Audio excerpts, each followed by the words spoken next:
Guys, welcome to Gunners Lovers TV. It's been long I've been able to speak with you. Can Crystal Palace stop Arsenal?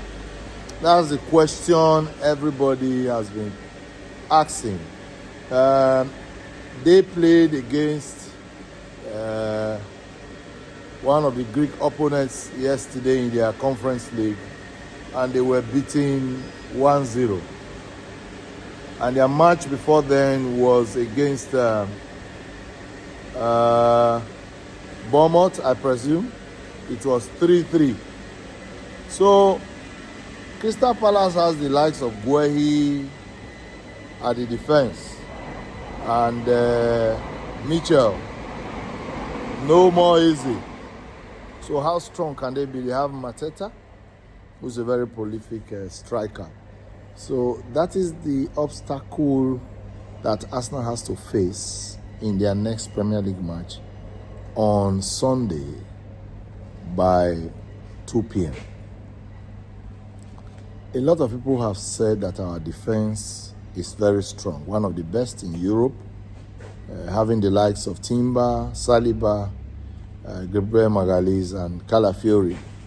If you like, you can put Luis Skelly there also. But the main issue that have been going around is that few people have agreed that Arsenal is a well-rounded team, not just the defense, because good sides that win title always have very good defense. So no matter what you throw at them, even when they are not in possession of the ball, they can stop you from scoring. The last line of defense is David Raya. Now, instead of concentrating on the fact that Arsenal is doing very well, some people in the media have made it their own headache to say that Arsenal is progressing because of set pieces. So they've given them names like Stoke FC, they've given them set piece FC, all sorts of names. To the extent now that some have even tried to insinuate in their interviews, because I don't like mentioning names, that set piece can even be banned. They should ban it, since Arsenal is now using it to destabilize and win matches and stabilize other teams and win matches. Some have even come up with the idea that it will not last long. It's something they will, after some time, they will stop scoring from set pieces. And some people have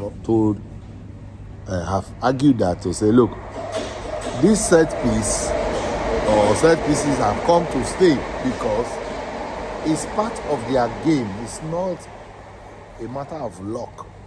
It's something which they work on. They have a set piece coach employed for this purpose.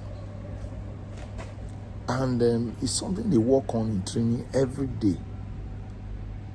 Whether it is from corners, from free kicks, from indirect kicks, they have rehearsed it so well, and every player knows where to be at the right time when the free kick or corner indirect kick is being taken.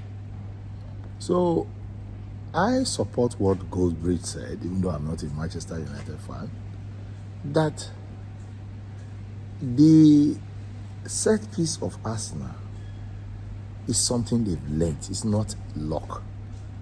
And he made people to understand something, that it's not like you don't know they are good at set pieces.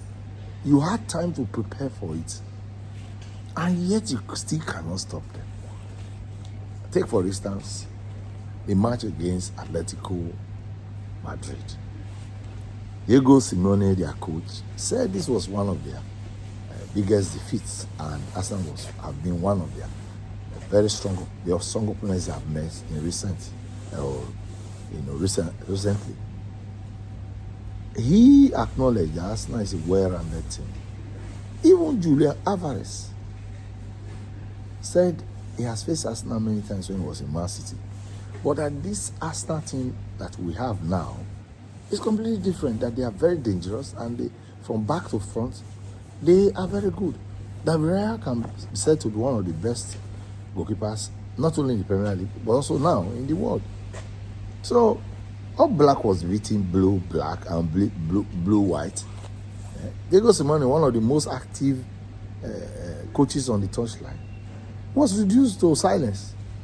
And he went to sit down. Arsenal fans were even singing, asking Diego what is discussed. That's how much. You see? So, there are different sides to Arsenal game. If Crystalpalace throw a different ball at them, Arsenal will find a way to win their match. I don't really care whether it's 1-0. Just win the match. Now, Slot, because he won against Frankfurt, has started singing. That's somebody who could not talk. When Liverpool had 4 games on the run where they lost. They lost all their matches, 4 on the road. Now they're beating Frankfurt. He has attributed it to Van Dijk says the meeting they held before that time to clear the air that made them sit up.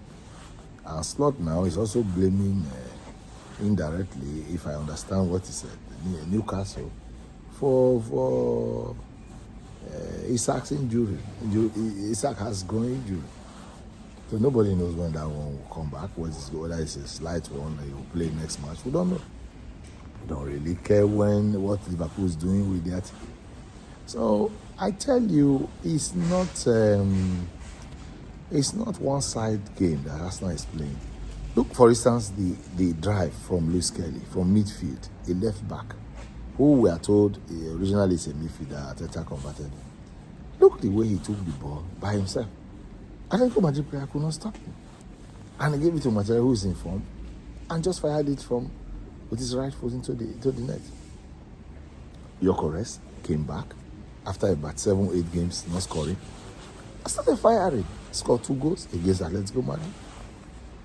So, Gabriel Magalhaes, giving one of his rare interviews in English language, said they're just taking game by game and see where that will lead us to.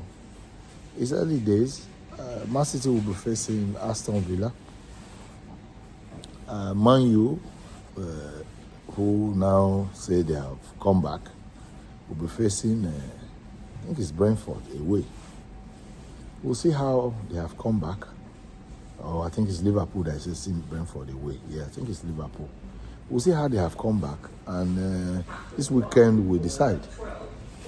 Like, share, and subscribe. You know what Kappa's Gunners Lovers TV. I'll see you in the next video.